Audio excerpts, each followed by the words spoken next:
So, welcome back to another Monochrome Report. It is May 2026 and I'm continuing my 1 year black and white challenge. I'm calling it a challenge, but it's not really a challenge because I'm really into black and white photography. So it's not hard for me. It's just that I want to commit to it and, dive deep into monochrome photography, try some different styles. In April, I did high contrast black and white, which was a lot of fun, but to be honest, I'm not a high contrast black and white photographer. I like midtones, I like flat, not too flat, but I like good contrast in a black and white photo, but I also like to see midtones.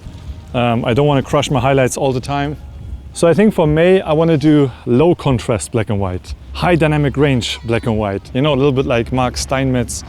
And I'm actually here at a very cool place that, to be honest, would be great for some high contrast black and white photography. I'm here at this Dragon Festival at the North Sea with my family.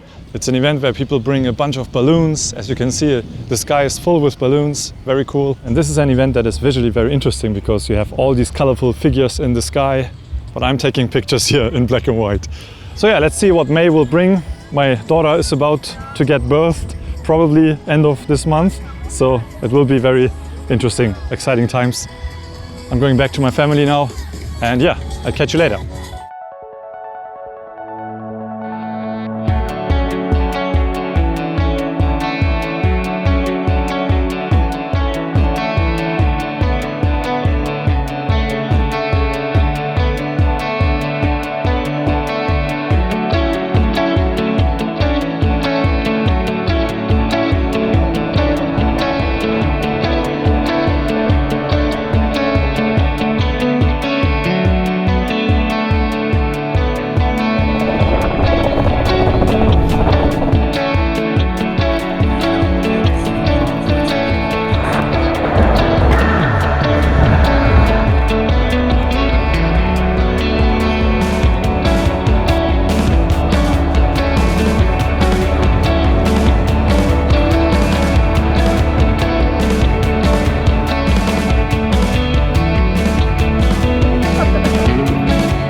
Yo, little update.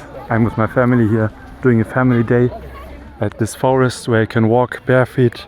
It's really nice. And this weather is so nice with soft monochrome. I wish I could show you the photos, but they're a little bit too personal. But I got some cool photos of my son with my wife and my mother-in-law who is here to help us out. So yeah, I will cherish these photos for myself, but maybe I can take some photos of landscape, of nature details to show you. And yeah, I'm using the soft monochrome film simulation or profile with the GR4 monochrome, and it suits this environment very well.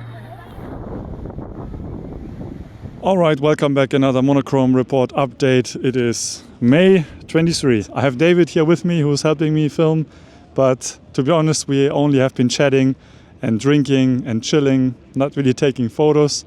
But this is probably going to be my last time this month where I can take some photos for myself outside of documenting my family life at the moment. So just wanted to give you an update. It's not looking good.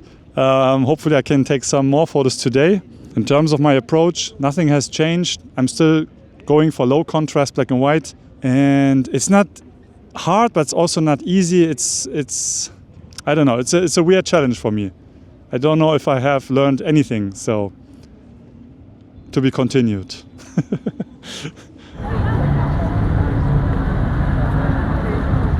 Very successful monochrome photography day update.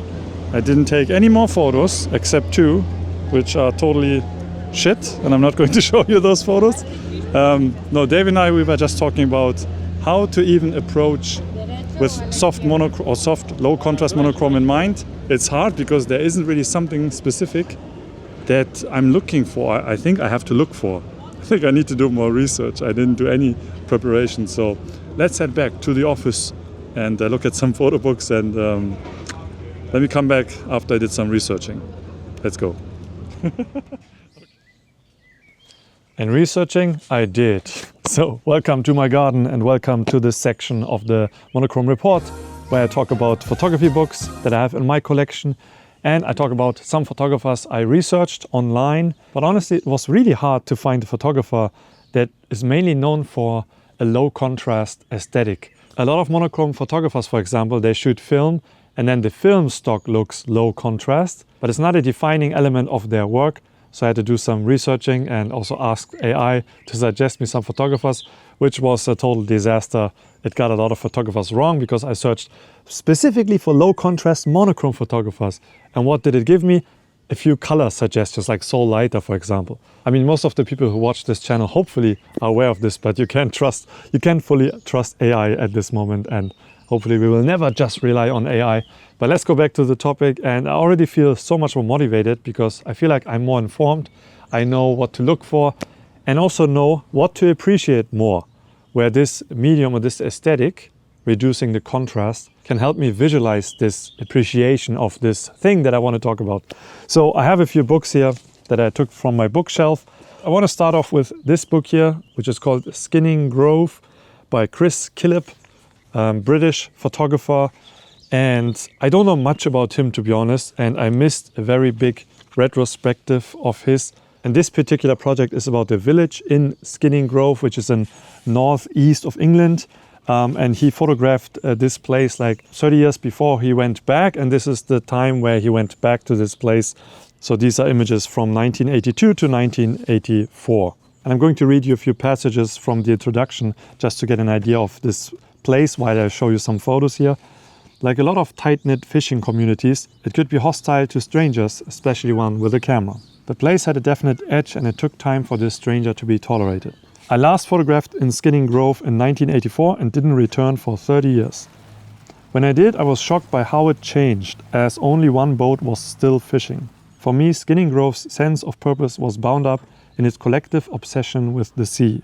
Skinning Grove fishermen believed that the sea in front of them was their private territory, theirs alone.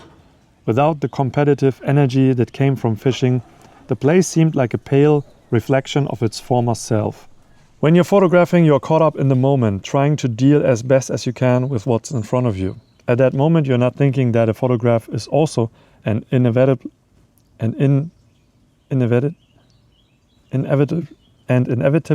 a chronicle of a death foretold. A photograph's relationship to memory is complex. Can memories ever be made real, or is a photograph sometimes the closest we can come to making them seem real? Interesting question at the end. What you find in this book are a lot of these portraits of these people who live there, but also candid moments, candid scenes that feel like portraits sometimes. Like this one, for example, like a bunch of kids are hanging out.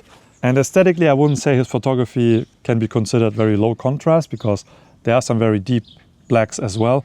But he's definitely embracing the midtones, and the images have this medium format-like quality. I don't know what camera he's using, but the midtones are very rich, and maybe it's also due to the weather conditions, because if you have, especially at the sea, there's a lot of low contrast in the background.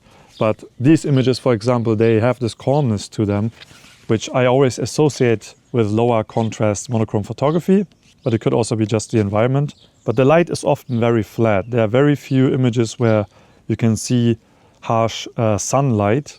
This is probably the most contrasty photo I can find in the book.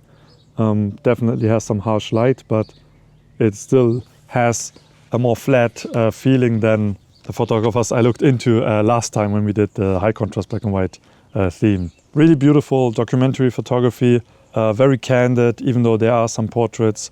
Also visually, I really like his photography. The compositions are often very thought out and clean. It just has a very classic, not over the top, look how amazing I can compose kind of vibe, Yeah, so this is Killip, check him out. Then we only have one more photographer, which I think could be in this category, and that is Sohier. I have two of her recent books. I first found out about her through, might have been the Framelines channel or Matt Day. Both of them were talking about this book here at the same time, which is called Passing Time. And I'm a sucker for these classical black and white documentary, street photography images, and she definitely has a lot of work from that time. Both of these projects, I think, emerged out of COVID. She had more time on her hands, and she was looking through her archive, and then this theme or this project came out of it. So this is a book about people spending time together or passing time outside before the age of internet, mobile phones. Historically makes this interesting, but it's also interesting how she photographed those people, because she has like one photo per family or per group, and they all sometimes feel like staged, like coordinated chaos, I would say. But I think it's just because she probably has a good eye and sense for timing to get these photos. So there's a lot of action. You see this dog jumping here. She probably also asked people to stand still for a portrait, but there are a lot of photos where there's a lot of action. And it's so interesting seeing how people spend their time back then. I love this family portrait here. Also beautiful paper. Both of her books very similar. I think the same publisher. And I would love to one day make a book with this much empty space, She really lets her photos breathe and gives them space, which in comparison here, I have a Daido Moriyama zine. He just, full bleed photos, never a white border or frame, high contrast obviously, and a different approach. Well, this is a zine, but Sage Sohier, she really lets her images. Look how much space there's just for one vertical photo. But it adds so much more classiness to these photos. Sometimes she uses flash, but a lot of these photos are natural light, and they're not particularly soft in terms of they are low contrast. There are a lot of sunny photos, so there's contrast. But you see a lot of gray. The photos are mostly living in the gray tones. These ones I find also very flat, even though there is sunlight here. There's not much sunlight hitting the subject because this guy's in the shadow. But this is another important detail. With low contrast monochrome or high dynamic range monochrome photography, you can show things in the shadow and you can also show things in the light. If this would be high contrast, then this guy would be completely in the dark. We wouldn't really see him, but he's an important figure in the frame. Without him, this would just be a landscape photo, and this makes it more about him in his environment. So he's just a part of the environment, not the main subject. So yeah, maybe not the most low contrast photographer, but the most low contrast monochrome photographer I have in my bookshelf. This is her most recent publication, Americans Seen. And similar in terms of paper and paper quality and also the sequencing and how the photos are positioned. I mean, it's basically the same format as the previous book. You can see the images also do look very similar. These might have been some leftovers from her Passing Time book, but this one is more focused on the American way of living. Beautiful portraits of families again. Also these moments inside the house, not only outside. Which she probably had to, gain access first by getting to know these people. I think she is using a medium format with a 28 equivalent, so very wide. I mean, it definitely looks like she's using a 28 with these ones. A lot of flash here, but this one here does look very low contrast. To me, when I look at low contrast black and white photography, they look so much more like photographs to me than the high contrast images we did last time, where the whites and blacks are completely blown out and there's almost no mid-tone information, which then makes the images look like abstractions of reality and more like illustrations. That's why I was showing like Japanese manga as an example. And it was a good exercise. I definitely learned a lot and embraced it and I had fun doing it. But I like photography because it is a snapshot of something that was around you. And I want the photographs to look like photographs still. So I like these more low contrast monochrome photographs or this photography a bit more than the high contrast approach. Like Daido Moriyama I can respect, but this zine here, which is a lot of digital photography, I also got inspired by Daido Moriyama, but his latest work, I can't really get anything out of it. To me, it looks kind of like, I don't want to sound super harsh and rude. I wanted to say something like an old man who is getting senile or doesn't know anymore what he's doing and he's just going with the flow, and then it becomes an automated process and then this comes out. But was there anything coming out of him that you can see in the images, I don't know. But yeah, these are some of the books I have. Now let's talk about two photographers that I think should definitely be mentioned here. First photographer is Mark Steinmetz, a photographer I really admire, and I'm a huge fan of his work. And he was also the first person that came in mind when I was thinking about this low contrast photography theme. Because when you look at his work, especially like the summer camp or summertime photos, they have such a vibe. Like you feel like you're looking at a family album of photos of your own past, but it's not your past. Like I'm not even an American. I've never lived in America before, but looking at his work of these children in summer camp, it feels nostalgic to me, even though I haven't experienced that. I have experienced a summer camp once or twice in Germany, but maybe they are similar, I don't know. And the photos of youth, of couples kissing or showing affection, and just like a girl smiling into the camera or just looking into the camera, he has this sensibility of taking photos of people in like a very pure, childlike form. His photography doesn't feel like he's trying to show off his photography skills. He's more interested in showing like things that are already there and things that he is noticing. And I think that's also what he's looking in his photography, is the ordinary things in life, but shows the beauty within these ordinary things. I read an interview where he was talking about these things, and he basically said that it is getting boring rather quickly when you only focus on a spectacle or an event and something extraordinary. And that's true when you're out doing street photography, for example. Yes, we are working with ordinary, mundane things, but we also want that cool shot of someone doing something special. And I'm guilty of that because, especially last time when I was out with David, I was looking for these special moments instead of focusing on the beauty that is around me, recognizing and acknowledging the beauty in these mundane things. And I think I should do that more. And the low contrast monochrome aesthetic definitely suits this approach. Another thing I learned from Mark Steinmetz is that he doesn't care about crafting his images. What I mean is he uses the light that was available.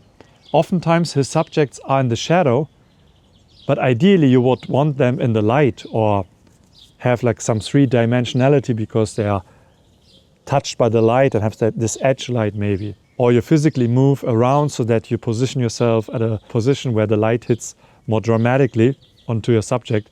But it seems like he doesn't really look for that and is just taking what is in front of him. It's a very drastic approach actually, because he is completely neglecting all the photography tools that we can use. Like compositional tools. His subjects are often in the middle, or working with layers to create more dynamicism. Is that a word, dynamicism? I hope so. I definitely respect that about him. And I don't think I have ever tried to shut off my photography brain enough. So I'm actually really excited to try out his approach and just take the light as it is. It's funny because with the high contrast black and white, I was really looking for light and shapes because that was mainly what I was dealing with.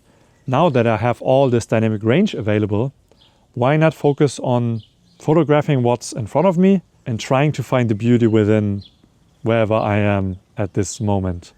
And the last photographer I want to mention here is DeCavara, who is known for his documentation of Harlem, the black community in Harlem, and a lot of the jazz scene as well. I think he took portraits of Miles Davis, and he's one of the very few photographers AI suggested to me that made sense. Because when you look at his work, it's often very dark, like the lighting is very dark, but there's a lot of information in the shadows, in the midtones.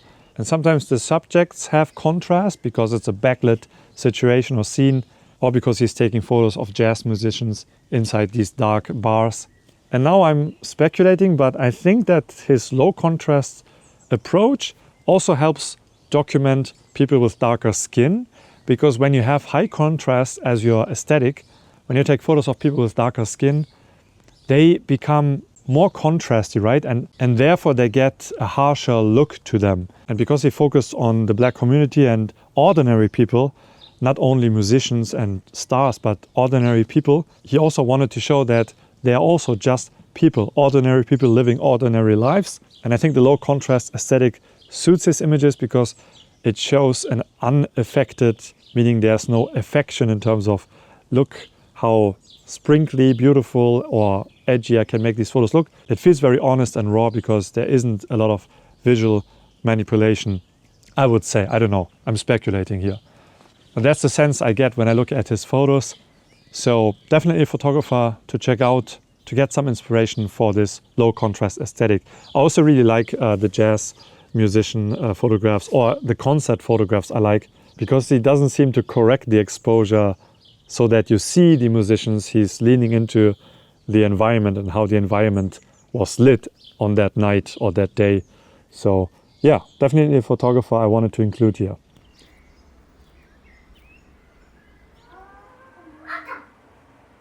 Alrighty, welcome back to the image review portion of this Monochrome report, where I look back at all the images I took and try to analyze them, try to understand what the hell I was doing, and hopefully be wiser at the end, and you by extension as well. But before we do that, a little personal life update.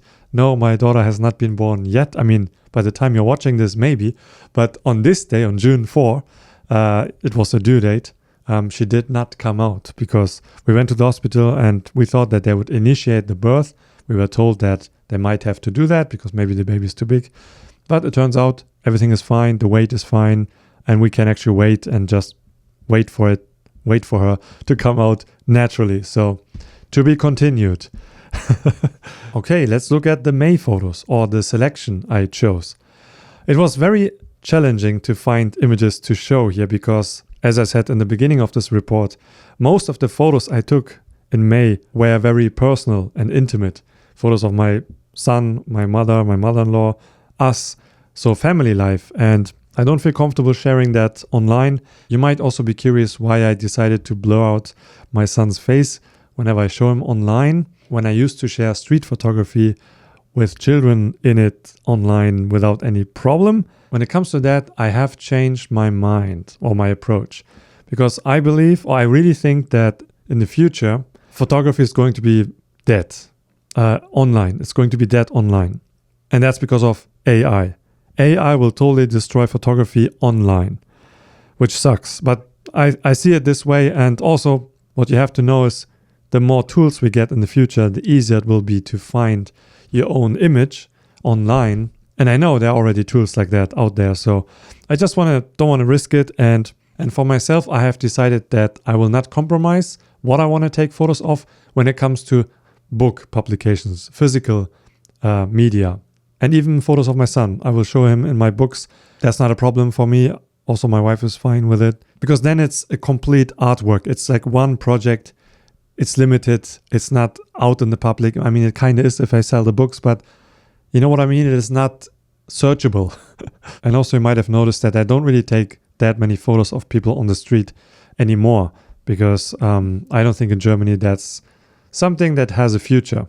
I will still do it if I see an important subject or I feel like I really have to get that photo, but I most likely will not publish it unless I put it in a book somewhere maybe. So there's just a little bit of a heads up. If you see my son here, he's probably going to be blurred out. So let's start with the Dragon Festival photos. These are all the photos from that day. Really cool event. I really want to go to more of these events and maybe shoot color. I don't know. Yeah, I don't know how I feel about this because obviously I strip away the fun out of this event by removing color. But I think in defense for monochrome photography, the images here, they have this classic American documentary photography, street photography vibe. And I'm pretty sure I used a very low contrast Ilford HP5 simulation when editing these photos because these were all taken with the Nikon Z7. Yeah, this one is kind of a overview shot. The thing with this event is that it's very difficult to get a variety of pictures because people are not really allowed to walk under all these balloons. The guy who's walking through my frame here, he probably owns one of these balloons. But yeah, it would have been nice if there were more people interacting with the balloons, but that wasn't really happening. This was a very quick moment. And I also really liked all the shadows on the ground. I tried to do something with that. It was very hot on that day. So I was looking for more details that help you get a bigger picture of how it was like to be there. But I was with my family, so you can't really focus on photography when you have your kids around. It's possible, but not very focused. Yeah, okay. What do we have here? I was also kind of hoping for more funny juxtapositions, maybe like a funny looking balloon next to someone who looks maybe similar, or some kind of connection you can create. But it was mostly balloons in the sky. I had a zoom lens with me, a 24-70. That was helpful, so I could have a wide angle frame and also zoom in and have a close-up. And then I played with cutting off elements in my frame. So, for example, here I intentionally waited for this guy to enter the frame just to fill out this corner. And also I cut out part of the crab balloon here on the left, just to create more balance. And it was a fun exercise because you had so many elements in the sky and on the ground that you could really practice layering and finding interesting angles.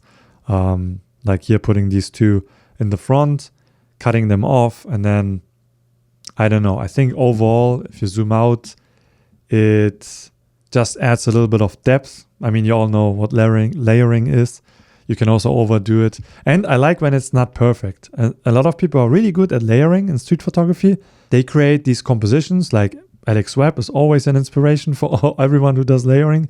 And he is really good at it. And he has photographs that blow your mind because, well, there's also a bit of controversy around him because he might have staged some photos, or he has been seen, well, this is just what I heard, asking strangers to hold still or, throw this balloon or ball so I can take a photo. So not everything might be candid, but you gotta have the vision to find these compositions in the first place. But where I was going with this is that I like when a composition doesn't feel super structured and clean. I like when it's not clean, imperfect, because then it still feels like a human made this photo. So I try to not think too much about straight lines. Like you see here, the horizon isn't straight, and maybe I could have cut this out. It's okay if it's not perfect. Good. Some more photos from daily life during the week. A photo of my car in the morning, sunlight. My son. I like this one here. It's just a nice frame. He's following these little, whatever they are called. Of course, I spend a lot of time driving my wife around to appointments. This was a little sign at the women's doctor, gynecologists. I don't know how to say it in English, but a women doctor. Frauenarztpraxis. Yeah, just a little detail that is relevant to what I'm going or what we are going through right now. And her mother is currently visiting us to help us out. And she and I, we were waiting outside, and she was working on pants, fixing pants for my son. So I thought that was a nice candid moment. So this is our kitchen window from the outside. You can kind of see my wife here looking through, and her mother. Here I really like the low contrast feel of this image. There's a lot of shadow play here. So if I would increase the contrast, it would create a very gritty vibe and probably would also look cool. But because it was a sunny day, the light was warm, I think you feel that warmness when lowering the contrast and allowing the shadows not to be super black. I don't like faded blacks. I try to still have 100% black in the frame sometimes, but I'm not afraid to show more details in the shadows now. So then I went out cycling with my son. Really liked his pose here. Quick snapshot. Looks kind of like he's posing for me, but he was drinking and looking to the side. I had my GF4 monochrome with me. I think I shot this using the red filter. That's why his skin is very bright. And his bicycle looks white even though it's red, because I forgot to turn off the red filter. And this one I shot while following my son. I was on a skateboard. Oh, by the way, skateboarding. Did I mention it? No, I did not mention it. But in May, I also started to go through a little bit of a midlife crisis. I started to skateboard again after a 14 years break because I used to skate for a long time. I was even sponsored by a local skate shop, but then I broke my ankle and then I was never the same afterwards. My foot is still pretty effed by this incident and I will never be able to skate as good as I used to. But I started to really long the feeling of going out, being on the board and the feel of freedom you get. Maybe because I'm really stressed at the moment and, big life-changing moment is about to happen. Or maybe it's because I'm approaching my 40s.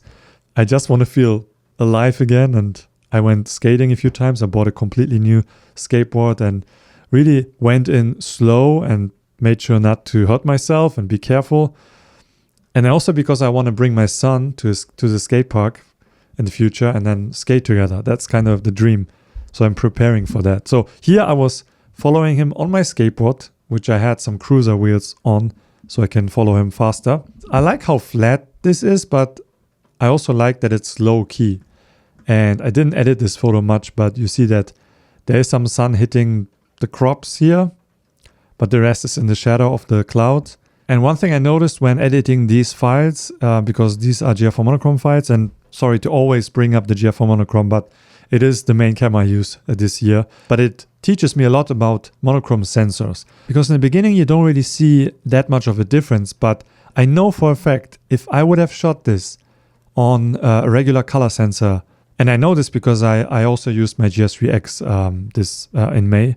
One thing that the monochrome sensor does very well is when you use low contrast, when you want to show a lot of midtones. Because these images look flat, but they don't feel flat, they feel rich. Maybe I can show you some photos here because on the bottom I have some that I didn't choose. For example here, yeah, it doesn't look bad, but it looks very flat, it feels flat, especially here and the skin tones. There's not a lot of nuance. Also here you can see how the midtones are very flat. It is a look that can be pleasing, but the monochrome sensor definitely has a bit of an edge over color sensors. Look at the sky here. There is just so much more depth in a flat monochrome image, which I noticed and I think makes images like these feel a bit better. Then we have a few sad images from the city because, man, it was so hard getting any photos that I like in the city because maybe I'm too stressed at the moment. But I went out 2 times. First time it rained really hard. So I didn't take any photos. I actually filmed the intro twice. That's how confused I am at the moment. I filmed another intro because I forgot that I already filmed an intro at the Dragon Festival.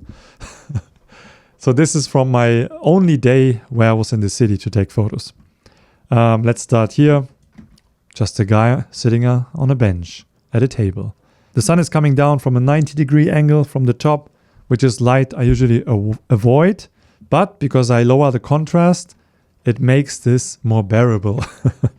Don't know what to say about these photos. I guess we will just look at them and without any commentary. Yeah, here I was using the GS3X. And again, look at the midtones, the sky and the skin tones.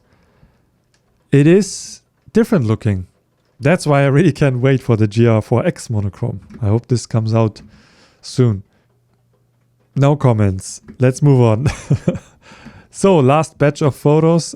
Some personal photos. Photos I took while out with family. My son played with this little plane toy, and then we also made some paper planes. I have some photos that are way cooler than these, where you can, see my son throwing the plane and more action shots. But these ones are the ones I feel comfortable sharing here. And then this is from a playground. He's throwing a ball. And yeah. Then we all went to this park one day. Just taking photos of the scenery of the park. More photos of my son. And the light here is very harsh because lots of shadows. But when you lower the contrast, it adds a little bit of that nostalgic summer vibe to it. Similar to the summer camp or summertime photos from Mark Steinmetz, they have the summer quality because of the low contrast, I think. Photos of my feet and my son's feet. Very low key. There's probably no pure white in this frame, but that's also okay. With these low contrast photos, going for low key or high key vibe also does work very well, can be effective. I already know that I want to keep exploring low contrast monochrome photography, so there will be more coming in June. But what did I learn so far? Let's see. All right, low contrast equals low impact, question mark. There are going to be a few question marks here because I'm not 100% sure yet.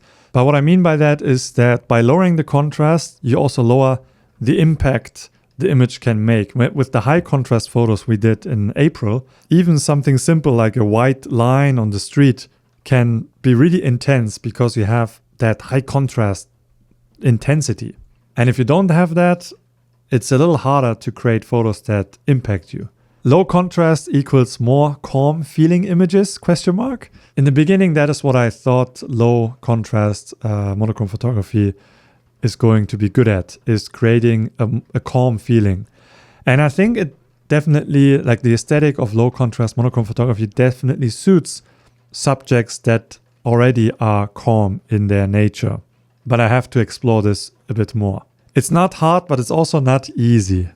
Yes, it was not hard to take photos without much contrast because I don't do that usually anyways. And maybe I should go even lower contrast to really experience something new. But it is also very hard finding something where this low contrast approach benefits the scene, which I think are going to be portraits. Maybe I have to take some street portraits, which is why I also wrote down, I want to be more like Mark Steinmetz.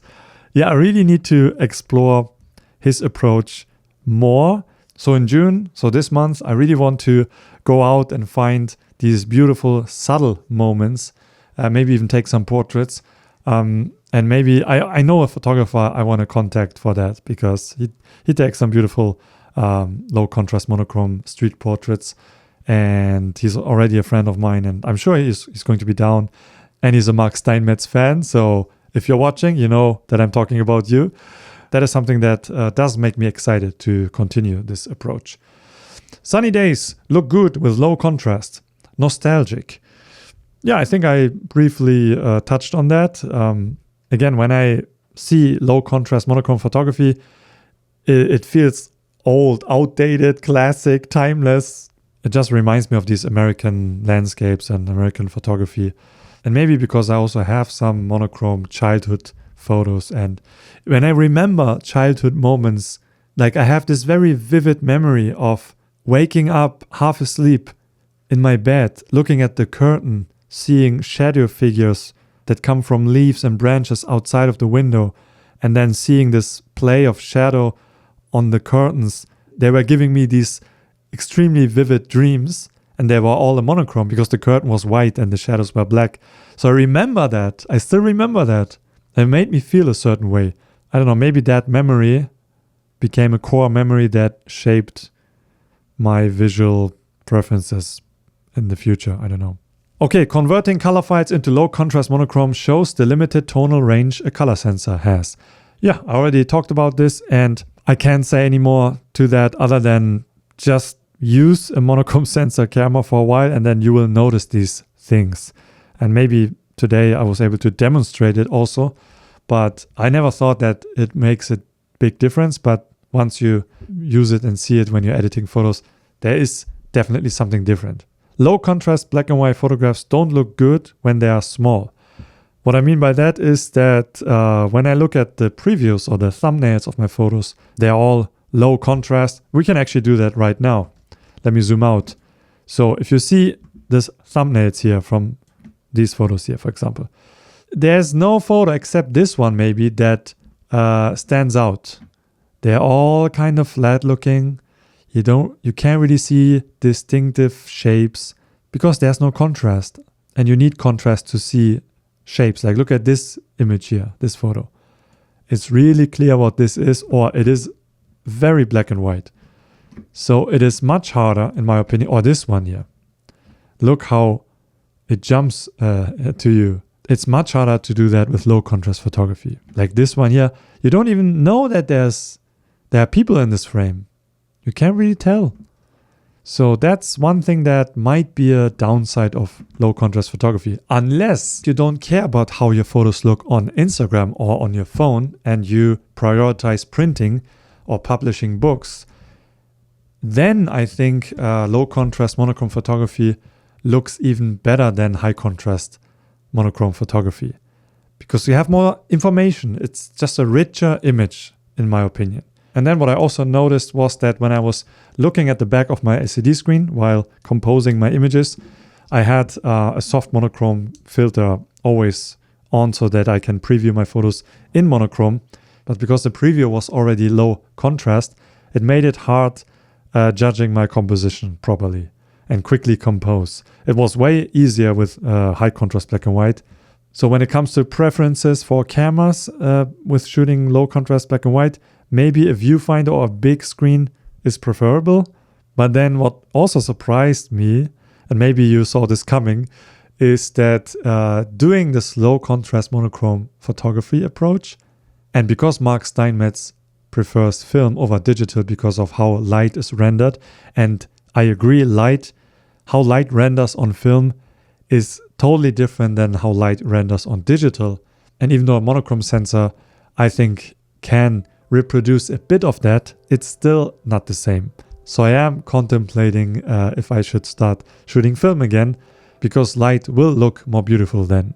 The issue is that I don't have any film camera except the Pentax 17, because I gave my Nikon F100 to my brother. But I could still use the Pentax 17, use half frame and just switch it to landscape orientation. So we will see. I think just for fun, I should also do a film episode. And that is it already. These were my photos from May. Could have been better. I shot a lot of personal photos, so sorry, can't show them. But honestly, I am having fun with this. I like this. I like this more than high contrast black and white at this moment. So I am looking forward to continuing this in June. It's going to be challenging again because our daughter is for sure coming this week or next week, and then things will change and I will be a changed man when you see me again. So yeah, we will see what comes next. Thank you all for watching. I hope this was entertaining or insightful in any way. Leave some comments below if you have suggestions, critique, comments. And sorry for everyone who is not into this. I know I should upload some other videos, which I want to do once we settle in with the newborn and I get more. I just wanted to say I get more time, but of course I'm not going to get more time. I will have less time than now, but I will find a way to push out some other content. So sorry if this series is not for you. It is for me, and I'm selfish. And at this moment, in my life, I want to do what I like, what nourishes my soul. So hopefully someone out there gets something out of it. So, okay, on this selfish note, I see you next time. Ciao.